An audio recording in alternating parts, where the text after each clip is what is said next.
designers. I'm back with another fun learning tutorial for you. This tutorial is really very helpful and important for all those NID and NIFT exam aspirants. Today I'm gonna solve the most confusing and difficult part, the problems based on line psychology. I'm gonna make this most confusing and difficult part to be very interesting one.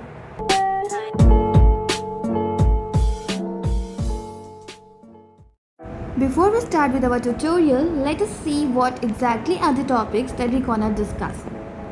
We're gonna cover what do we need to learn to solve such problems, how questions are framed in NIFT and NID exams, and at last, steps to solve such questions or problems. What do we need to learn to solve such problems? The only thing that you need to learn to solve such problem is the knowledge of line psychology. And for that part, I've already uploaded a video on my YouTube channel. If you haven't watched yet, you can watch it after watching this video. Though I'll try to explain you this topic in this tutorial only, so you don't have to watch this video now. Okay guys, let us see how questions are framed in NID and NIFT exams. So the questions in exam can be asked to illustrate the words using line drawing, or they may ask you to depict the words using lines. These words can be birds, chase, success, anything, and you have to depict them using lines. I'm sure you must be really very confused how to depict any emotions or feelings using lines.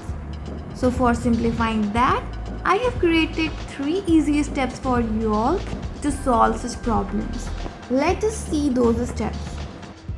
Those 3 easy steps are break, choose and draw. Okay, I know you must be not getting these steps right now. Let us simplify these steps. Let's see each of these one by one. Our step first is break.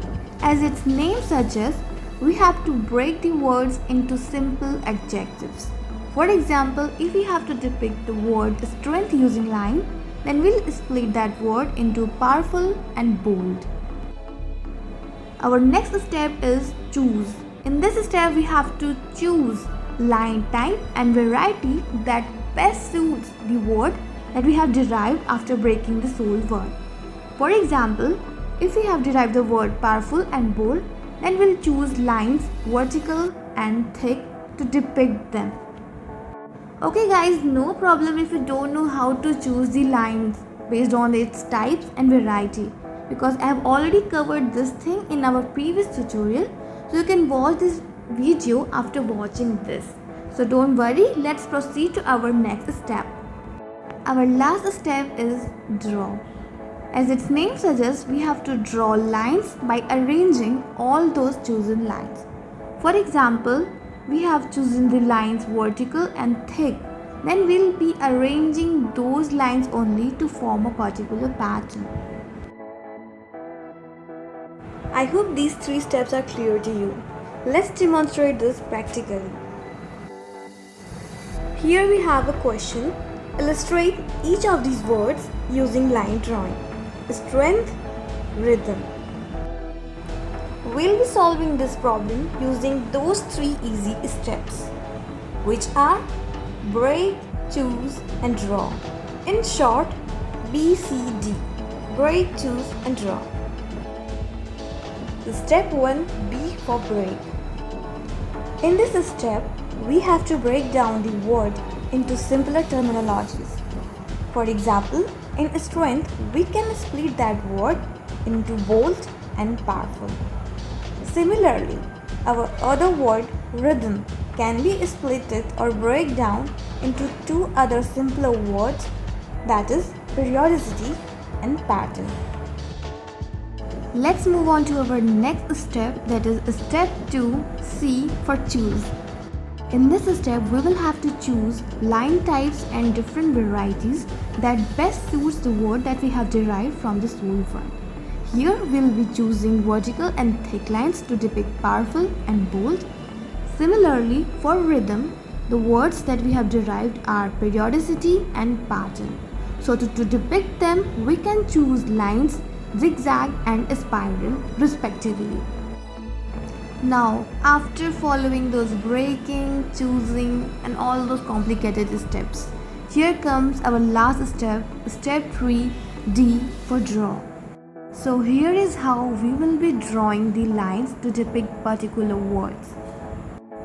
To depict the strength, we'll be using vertical and bold lines. So after composing those lines, we'll obtain this. Similarly, to depict rhythm using lines, we'll be using zigzag and spiral lines. So here you can see I have compiled a spiral with zigzag lines to depict rhythm. Now one can easily say that this word rhythm consists of two different lines depicting two same meaning, that is periodicity and pattern, which all comes under rhythm. That's all for today's tutorial, guys. I know I have covered only 2 problems because I had to simplify those steps. Now your steps are very clear. We'll be solving lots of problems in our second part, which will completely question based. We won't be repeating these steps that much deeply there.